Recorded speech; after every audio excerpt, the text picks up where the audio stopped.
One winter, no wages, and no promises about my daughter.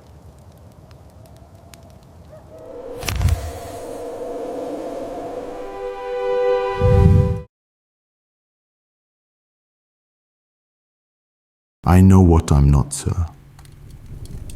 He had his hat off before he said it, which is a poor way to start, because it leaves a man nothing to do with his hands.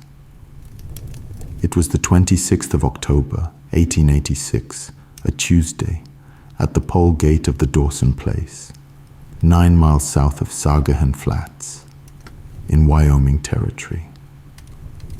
The weather had come around out of the northwest at daylight, and the grass had gone the color of an old saddle.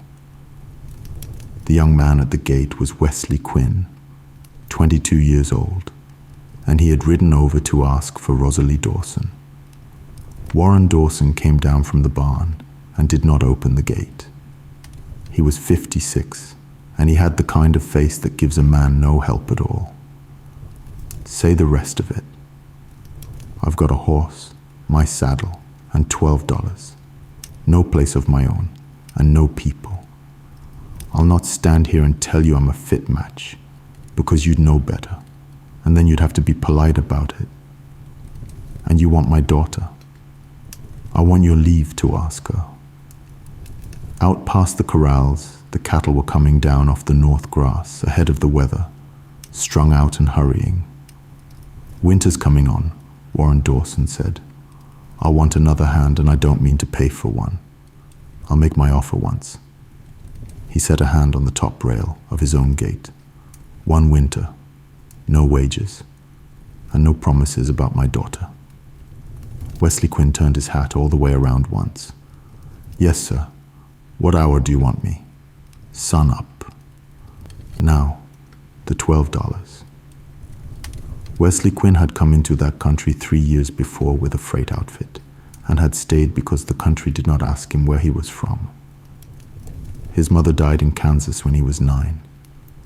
His father went off to work that winter and did not come back, and after that the boy got handed along from neighbor to neighbor, the way a good tool gets handed along, useful, and nobody's. He owned a bedroll, a slicker, a saddle better than the horse under it, and the horse, a dun gelding, 8 years old, named Pilot. He had met Rosalie Dawson 2 summers running, haying for the outfit between her father's place and town. She brought dinner out to the field. By his own count, they had spoken to each other 41 times, always with somebody else within the sound of it. In October, the outfit he rode for sold out and shipped east, and the hands drew their pay and scattered.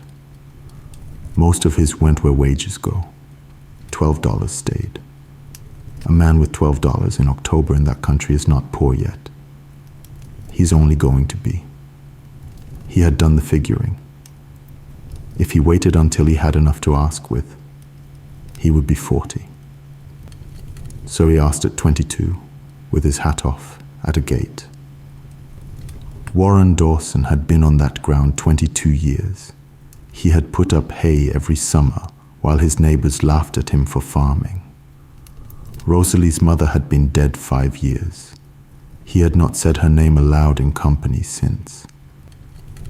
He had gone on setting her cup out at breakfast for a year and a half, which Duffy saw every morning and never once mentioned.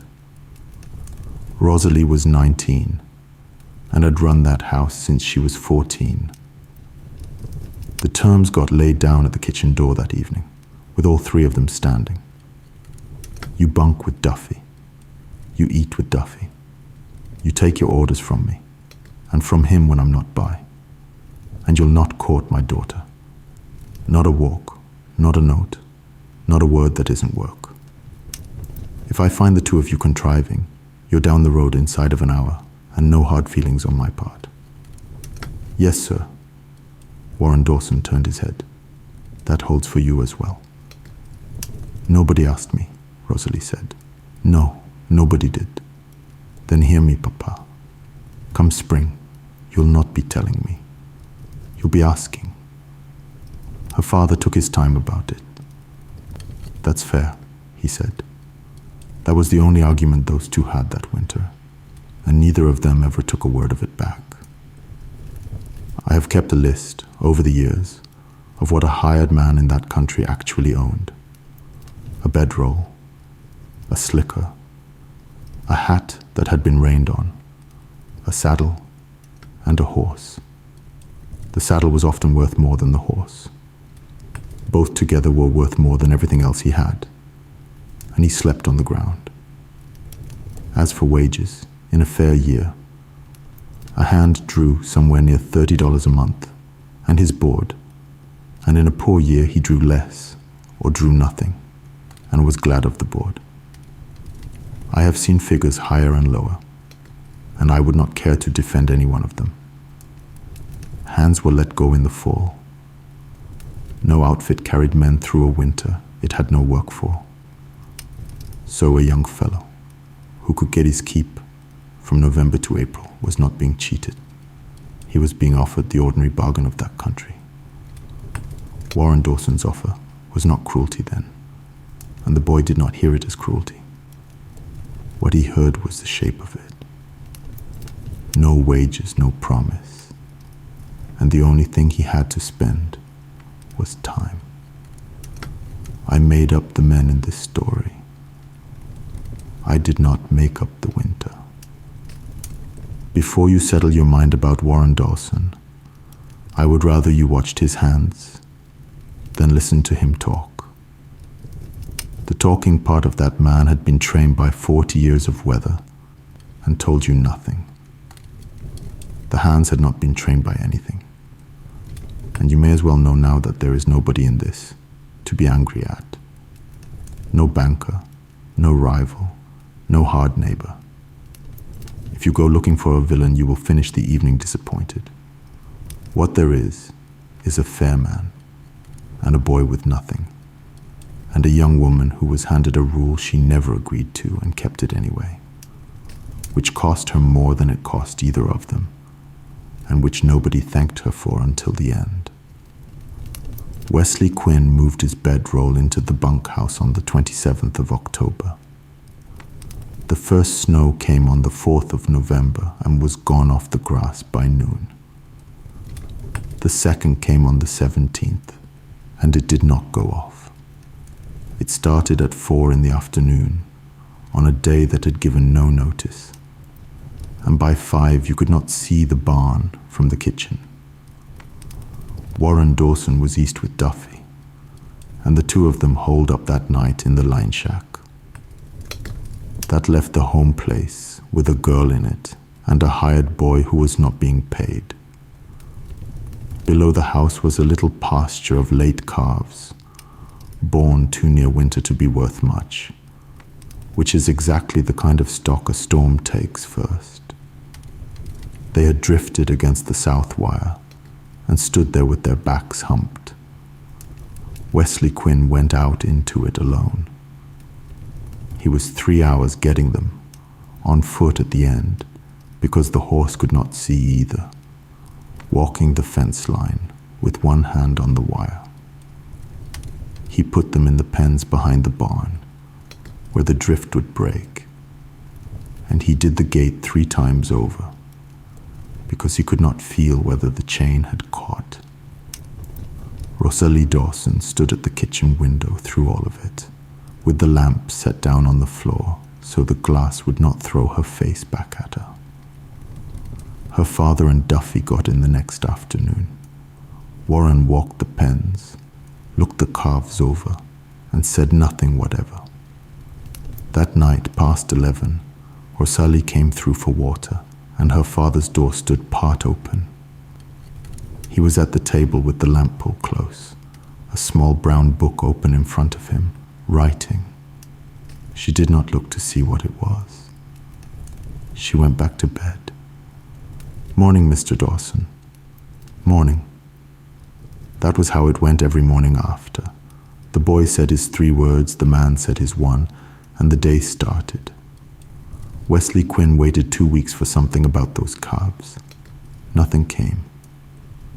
He don't say, Duffy told him in the barn, in the way old hands tell you things, while looking at a strap. That ain't the same as you don't see. It's near enough from where I'm standing. Son, you've been here 5 weeks. There was one other line of communication on that place, and it ran through a cedar post. The gate at the top of the lane had a post on the left side, chest high, rubbed pale on top. On the 29th of November, Wesley Quinn split his right glove across the palm, hauling frozen chain, and left it on that post going in, meaning to see to it Sunday. In the morning it was still there under 4 inches of snow, mended with waxed thread and stitches you had to hold up to the light, and beside it lay a second pair, knitted grey, that had never belonged to anybody. He never said a word about it. Neither did she. He wore them all winter. That post did every bit of the talking those two were allowed. December is the month nobody tells stories about, and it is the month that does the work. There was a water hole below the corrals to be chopped open at daylight, and again at 3. And if you were late the second time, the ice cost you an hour by dark. Wesley Quinn was never late the second time. There was hay to move, and stack fence to keep the cattle off, and wire that snapped in the cold and had to be spliced with bare fingers, 10 seconds of work at a time. He got thin. He slept the way a man sleeps who has nothing left over. Some mornings he stood a moment outside the bunkhouse door before he went out, getting his breath ready for the cold. Christmas Day, 1886, fell on a Saturday. Rosalie Dawson set 4 places. Wesley Quinn said 11 words at that table and counted them afterward, lying in the dark. Pass, please. Thank you, ma'am. Yes, sir, it's fine, thank you. Once she handed him a plate and their hands did not touch, because he had figured the exact way to take a plate from her so they would not, and had been practicing since November. That was as near as that winter let them get. Her father sat at the head of the table and saw every bit of it, and helped himself to more potatoes. I could give you figures for that winter. I am not going to, because the figures I have seen do not agree with one another, and because nobody who came through it counted that way afterward. They counted it in outfits. So many gone off this creek, so many off that one. Companies that had been the pride of the range in the summer of '86 were not companies at all by the spring of '87. Long afterward, people in that country still dated things from it. Before the winter, after the winter, the way other people date things from a war. The part that bears on this story is short. The snow came in November and stayed. In January, a thaw came through for 2 days, and everybody who was glad of it was wrong, because the cold came in behind it and sealed the range under a crust the cattle could not paw through. Grass was down there. They could smell it and stand on it and starve. What separated the outfits that came out from the ones that did not, more than any other thing, was hay. Whether a man had put it up, how much, and whether he had put it where he could get at it in February. Warren Dawson had put up hay for 22 years and been laughed at for it. That winter, nobody laughed. He still did not have enough.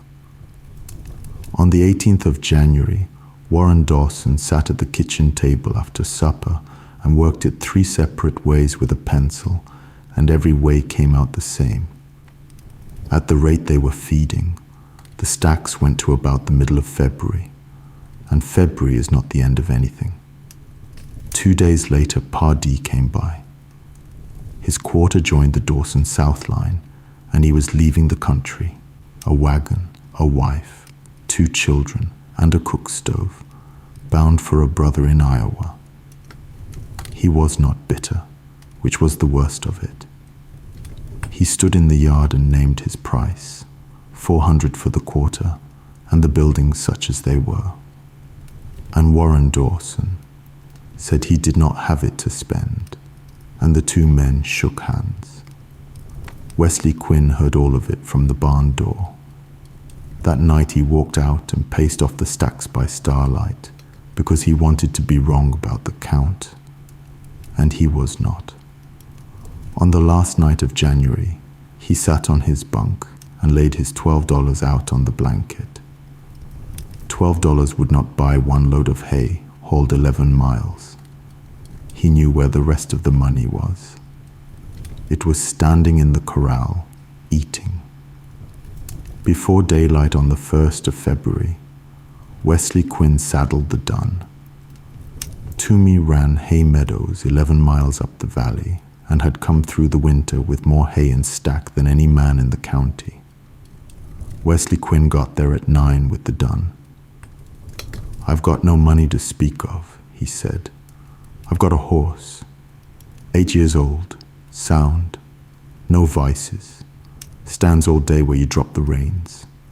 I want hay for him, all you'll allow me, hauled to the Dawson place." Toomey looked at Pilot's mouth, then his legs, then for a good deal longer at the young man holding him. "That's a lot of horse for hay." "It's a lot of hay." "Whose cattle am I feeding?" "Dawson's." "Dawson know you're here?" "No, sir, and I'd take it kindly if he didn't." Toomey turned that over a while. 45, he said. "That's what he's worth to me, and I'll not insult you with less." Wesley Quinn put his $12 on top of it. Toomey said that came to 4 loads, and neither of them shook hands, because a thing like that is worse if you shake on it. He pulled his saddle off and set it on the corral rail. Toomey's boy brought it over on the first load and charged nothing for the hauling. Then he walked the 11 miles home, got in after 2, went straight down, and opened the water hole, and was not late the second time. 4 loads came up the Dawson lane on the 3rd of February. Warren Dawson counted them in and asked the boy on the wagon who had sent them, and the boy said he'd been told not to say, which is the kind of answer that tells a man a great deal. Duffy found the empty stall that morning and went and hunted Warren up in the barn. The dun's gone. Warren Dawson said nothing whatever, which by February was the only thing Wesley Quinn expected of him.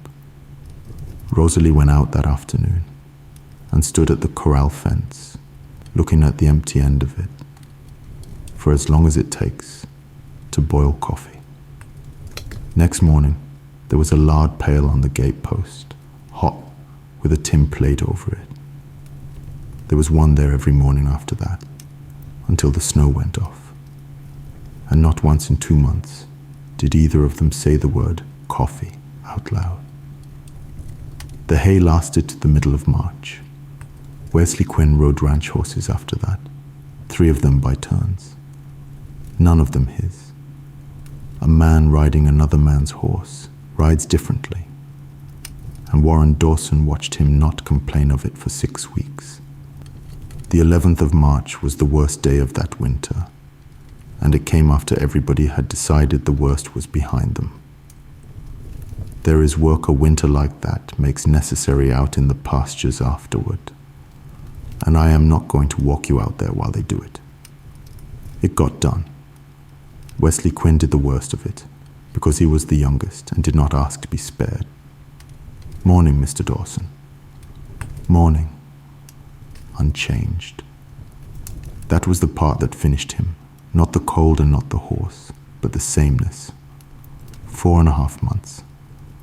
And the man had never given him a word he hadn't given him on the first day. So he came to the conclusion a tired man comes to. He'd been weighed and come up light. He had spent the only thing he owned on another man's cattle. and the man had not so much as asked about it.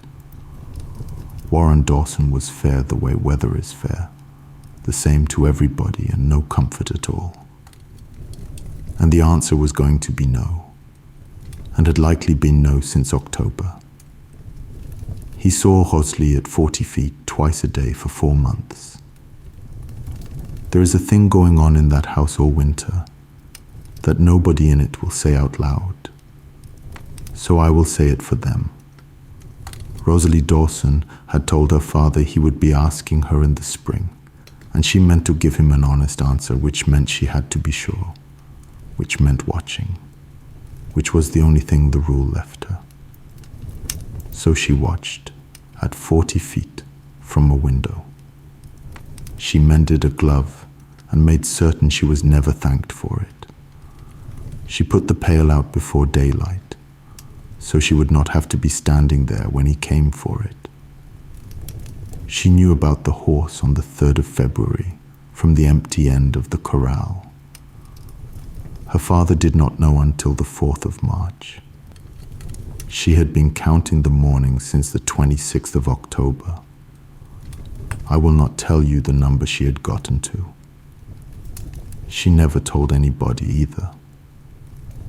And in the middle of February, Warren Dawson wrote a letter, saddled a horse in weather no letter deserved, and carried it to town himself. Duffy asked if it would not keep till Saturday. He said it would not. What was in that letter belongs later. Bear it in mind. The thaw came, the first week of April, all at once. They wrote it out and counted what was left. I will not give you that figure either. The Dawson outfit came through, and came through is all the claim I will make for it. On Tuesday the 12th of April, Wesley Quinn rolled his bed and carried his saddle up to the gate. He would walk to town and hire on for the spring works, and by August he would have a horse again. That was the size of his plans. Then he went to the house, because a man says goodbye at the door. I'm going, he said. The terms were the terms. You said no wages and you said no promises about your daughter, and you kept to both exactly. There's nothing owed me, and I'm not asking for anything. I'd take it kindly if you'd tell her I said. He stopped, because there was no end to that sentence he was allowed to say out loud. You never paid me and you never promised me a thing, he said instead. I'm not complaining of it. No, Warren Dawson said. You're not. Then he said, don't move off, and went back inside. He came out with a book under his arm, not the small brown one, the ranch ledger, canvas over boards, big as a family Bible. He laid it open on the top rail of the gate and turned it around. I said no wages. I never said I wasn't keeping count. At the head of the page, in Warren Dawson's square hand, it said Quinn, W, and under it the dates, beginning the 27th of October. They were not hours. He had not written down hours. He had written down what was done. November 17th. Brought the late calves off the south wire alone in the storm. 3 hours. Did the gate 3 times over. December and January. Water hole opened twice a day. Never once late the second time. February 1st. Sold his horse to Toomey for hay for my cattle. $45 and his own 12 on top. Told nobody. Toomey told me March 4th. Said it took him a month to decide I ought to know. Down the right-hand side ran a column with a figure against every month. 30 a month, Warren Dawson said. That's what I pay a top hand, and I wasn't going to insult the page. November through March is 5 months. 150. 45 for the horse. And Toomey allowed you low. Your $12. October and April, I left out. He put his finger at the bottom of the column. $207. I have opened up a few ranch ledgers out of those years, and the wage page is the plainest page in the book. A name, a month, a rate, small charges against it for a shirt, off the wagon, or tobacco. Then a line ruled across, and a figure. It says what a man was paid. It does not anywhere say what he did. Warren Dawson kept a page on a boy he was not paying, and wrote down what the boy did, all winter, in a hand steady enough that you can tell he was neither angry nor moved, which is harder to keep up for 5 months than any of the work described on it. Somebody carried me one winter, a long way from here, he said, when the quiet had gone on long enough. Never sent me a bill for it. I've been of two minds about that for 30 years. Wesley Quinn had nothing to say it with. He put his hand flat on the open page. Then he took his hat off and set it on the gate post, because he needed both hands for the book. Out of this whole story, that is the picture I would keep, if a man were allowed to keep one. Pardee's quarter joins my south line, Warren Dawson said. He's in Iowa. In February, I wrote and asked what he'd take for it. Now he'd had a winter to think it over. The answer came back the first week of March. 400 for the quarter and the building such as they were. 200 down and the rest on time. Your 207 is 200 down, Warren said, and 7 over. Buy yourself a pair of gloves that belong to you. It's your money. It's a page in my book with your name at the top of it, and I've closed out accounts I liked a good deal less. There's a 3-year-old in the small corral out of the sorrel mare.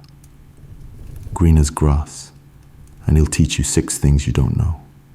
He's not a gift. He's on the page. Wesley Quinn held onto the top rail of the gate. Now hear the rest, Warren Dawson said, because I'll not have you thanking me for the wrong thing. This is not an answer. I said no promises about my daughter. And I meant it. The figures are mine, and I've settled them. The other question was, never mind to settle. He shut the ledger. She's at the wash bench. Go and put it to her. Mind you, put it as a question. It was the second time in this story Wesley Quinn stood in front of a Dawson with his hat in his hands, and he had gotten no better at it. Rosalie Dawson wrung out a shirt and hung it and did not turn around. In October, he said, I asked your father for leave to ask you. I never asked you anything. I'd like to now. She hung another shirt. On the 17th of November, I stood at that window 3 hours and watched a man walk a fence line he could not see. I mended a glove for him in the dark, and he had the manners never to mention it, and I have never been so put out with a person for good manners. On the 3rd of February, I went and looked at the empty end of our corral. I have known since that afternoon what you did and what you did it for. And you have not said one word of it to me, and I don't believe you ever meant to. She turned around then. My father kept count of what you did. I kept count of what it cost you. Wesley Quinn opened his mouth and shut it again. Yes, Rosalie Dawson said. That's your answer. Now hear my terms, because I'll not start a thing by being polite. That place of Pardee's is mine the same as it's yours. I've run a house since I was 14, and I'll not be run by one. And you'll not ever again sell a thing you love without telling me first. He was a good horse, Wesley Quinn said, and had to stop, and then told her all of that morning at Toomey's, which took a while. When he was done, she took the hat out of his hands and put it back on his head. You've taken that off to this family twice now, she said. Once was plenty. That is nearly the end, and the end of it is a fence. They were married the second week of June in Sargent Flats, with Duffy in a collar he complained of for a year. They took the Pardee place, and the first work they did on it was the South Line, because a fence is how that country says a thing out loud. Wesley Quinn on the digging bar, Rosalie tamping, and Warren Dawson holding the corner post plumb with both hands and telling all three of them it was leaning when it was not. Duffy supervised from the wagon seat, which is a thing a man earns. Warren Dawson never did close that page out. He ruled one line under it, started a fresh column at the top of the next page, and the name he wrote at the head of that one was Dawson and Quinn. On the first morning on the new place, he rode over at sunup, and the young man came out of a house that was his own. "Morning, Mr. Dawson." "Morning, son." Then he went on by to the post hole and did not turn around because he had used up everything he had. In that country, a gate is where people tell each other what they cannot get said indoors. On the Dawson gate, in one winter, a glove was mended, and a pail of coffee was left, and a book was opened, and not a word of any of it was ever spoken in the house. The new place got a post of its own. The first thing that ever hung on it was a lard pail. "Good night,"